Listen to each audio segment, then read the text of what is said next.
This weekend, our Mass presents to us a question. We could say it this way: which comes first, perfect conversion or the love and mercy of God? And probably intuitionally, we would all answer, well, of course it's God's love. Surely it must be God's love. God's love is the answer to everything. But we live our lives often as if first we have to become holy, first we have to become worthy, first we have to become perfectly good so that God can love us. We're sort of unreflective Pelagians in a way. We think that way.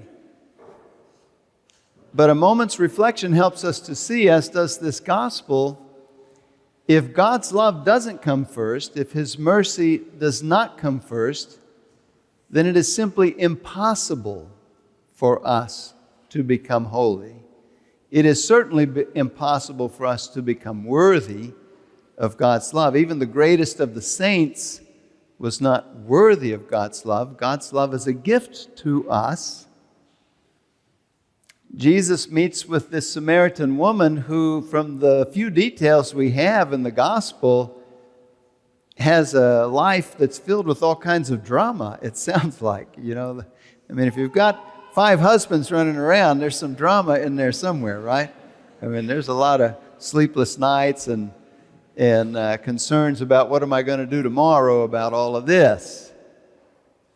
It sounds like she's someone who's working really hard to try to fix things in her life, but she doesn't yet even know there is God available to her. God is someone who the Jews worship. She knows there is a God, but she doesn't know much beyond that. She's not part of the chosen people. She doesn't expect to encounter God. And yet, in the midst of her striving, in the midst of her trying to do everything by her own lights, God suddenly is in front of her. She's confronted by God. If you're familiar with the series, The Chosen, they do one of the episodes on this very scene from the gospel, and it's really worth watching just for this scene because they really capture it beautifully.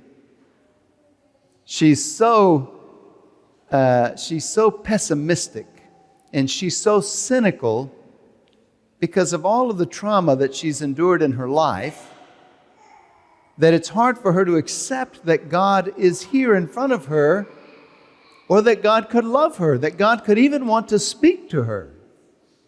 And yet here He is, the long-awaited Messiah, not appearing in Jerusalem, not to the chief priests and the elders, to her, this poor woman of Samaria, a nobody whose life is chaos. And God has come specifically for her. There is a whole other way to get to where Jesus was going without going through Samaria. You don't have to go through Samaria to go where He was going. He went there because of her, because she needed Him to go there. Now, the lesson, of course, is obvious to us.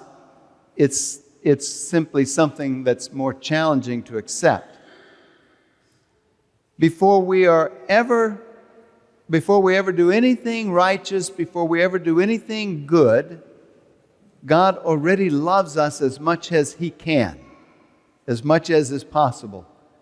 God doesn't have gradations of His love for us. He doesn't love us more if we're better and less if we're worse.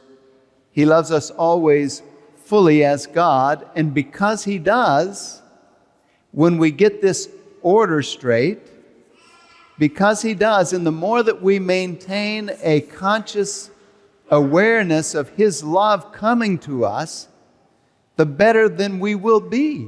The more we will become His disciples, the more we will be able to bring order to our life and freedom and liberty to our heart and our soul. A freedom and a liberty that allows us to love Him evermore.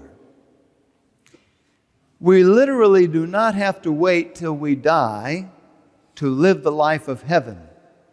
That life is available to us here and now as we say to God, you love me, help me to love you. Help me to order my life according to your will. Help me to spread the good news of you to others. And voila, we're already living the life of heaven. Imperfectly, it's going to be imperfect here, but it's already real. So let us take that lesson. Here we are in the middle of Lent, the third Sunday of Lent. So far we're still surviving, huh?